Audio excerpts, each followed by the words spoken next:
അപ്പോൾ ഡിഗ്രി വരെയുള്ള കാര്യങ്ങളൊക്കെ ഞാൻ പറഞ്ഞു. അപ്പം ഡിഗ്രി കഴിഞ്ഞ് കുറേ നാൾ കഴിഞ്ഞിട്ടാണ് ഡിഗ്രി കഴിഞ്ഞു നമ്മൾ മറ്റ് കോഴ്സിന് പോയി, TTCക്ക് പോയി, കമ്പ്യൂട്ടർ TTC. അന്നൊരു കമ്പ്യൂട്ടർ TTCക്ക് ഭയങ്കര ഡിമാൻഡുള്ള ഒരു ടൈമായിരുന്നു. അപ്പോൾ അങ്ങനെ പോയി. പക്ഷേ അത് വേണ്ടിയിരുന്നില്ല എന്നെനിക്ക് പിന്നീട് തോന്നാറുണ്ട്. കാരണം എല്ലാവർക്കും കൈകാര്യം ചെയ്യുന്ന ഒരു ഉപകരണമായി, എല്ലാവരും കൈകാര്യം ചെയ്യുന്ന ഒരു ഉപകരണമായി മാറിയിരിക്കുകയാണ് ഇപ്പോൾ കമ്പ്യൂട്ടർ. ആരും പ്രത്യേകിച്ച് അതിന് വേണ്ടിയിട്ട് പഠിക്കുക എന്നുള്ള രീതിയിൽ പോകുന്നില്ല.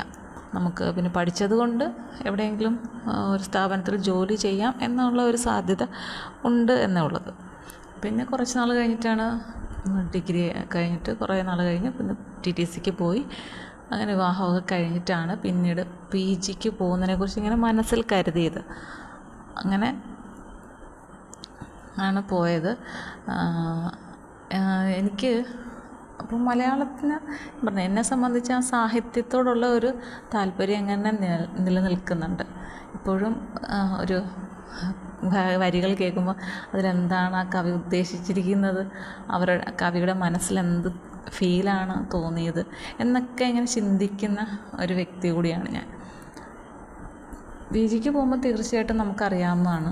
ഇപ്പോൾ മലയാളമാണെങ്കിൽ മലയാളത്തിൻ്റെ ആ തുടക്കം എങ്ങനെയായിരുന്നു, ആ തുടക്കത്തിന് മുമ്പുള്ള ഒരു കാലഘട്ടം എങ്ങനെയായിരുന്നു, പിന്നീട് എങ്ങനെ മലയാളത്തിലേക്ക് വന്നു എന്ന് തുടങ്ങി നമ്മളിപ്പോൾ എത്തിച്ചേർന്നിരിക്കുന്ന മലയാളത്തിൻ്റെ കാലഘട്ടം, നമ്മുടെ ഭാഷ എത്ര വളർന്നിരിക്കുന്നു, ഇപ്പോഴുള്ള കവികളെയും മറ്റും നോവലിസ്റ്റുകളെ, അങ്ങനെ ഫുള്ള് കാര്യങ്ങളും നമ്മൾ ഓരോ കാലഘട്ടത്തെ വിഭജിച്ച് നമ്മൾ പഠിക്കേണ്ടി വരും.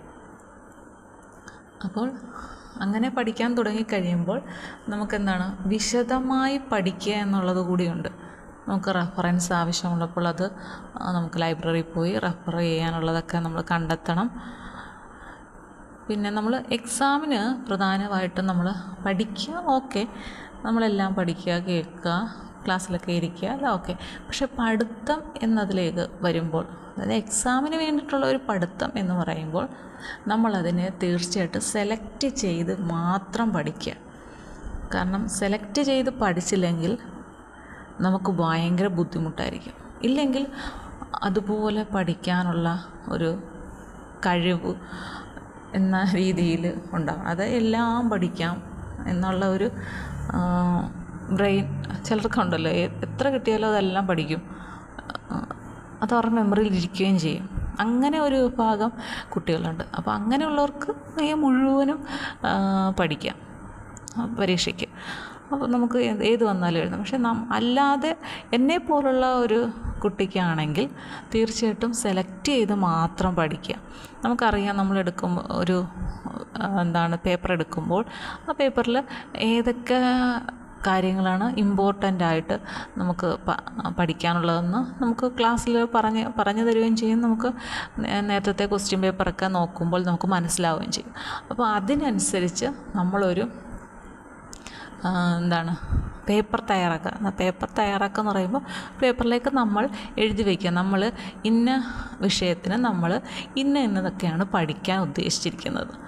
ആ ഉദ്ദേശിച്ച് അത്രയും കാര്യങ്ങൾ പക്ഷെ നമ്മൾ വ്യക്തമായി പഠിച്ചിരിക്കണം. ഈ പഠിക്കുമ്പം പ്രധാനമായിട്ടും നമ്മൾ ഇതൊരു കഥയോ അല്ലെങ്കിൽ കവിതയാണെങ്കിൽ അത് ആരെഴുതി, അതിൻ്റെ പേര് വ്യക്തമായിട്ട്, ഇത് ഏതിൽ നിന്ന് എടുത്തിട്ടുള്ളതാണ്, ഇതിൻ്റെ ഒരു കാലഘട്ടം ഏതാണ് എന്നൊക്കെയുള്ളത് തെറ്റാതെ നമ്മൾ പഠിക്കണം. നമ്മൾ പരീക്ഷയ്ക്ക് പോകുമ്പോൾ ഇത് വേണമെങ്കിൽ ഒരു പേപ്പറിലിട്ട് എഴുതി, ഈ ഇമ്പോർട്ടൻ്റ് ആയിട്ടുള്ളത് 1, 2 എന്ന് നമ്മൾ നമ്പറിട്ട് എഴുതിയൊക്കെ വെച്ചിട്ട് ബസ്സിനൊക്കെ യാത്ര ചെയ്യുകയാണെങ്കിൽ ബസ്സിലൊക്കെ ഇരുന്ന് ഇടയ്ക്ക് അത് മനസ്സിലിങ്ങനെ ഓർത്തിരിക്കുക. അത് സംശയം തോന്നുന്നത് അപ്പോൾ തന്നെ നോക്കുക. അങ്ങനെ ക്ലിയർ ചെയ്ത് വെച്ചാൽ നമ്മൾ മനസ്സിൽ അങ്ങനെ ഇരുന്നോളും.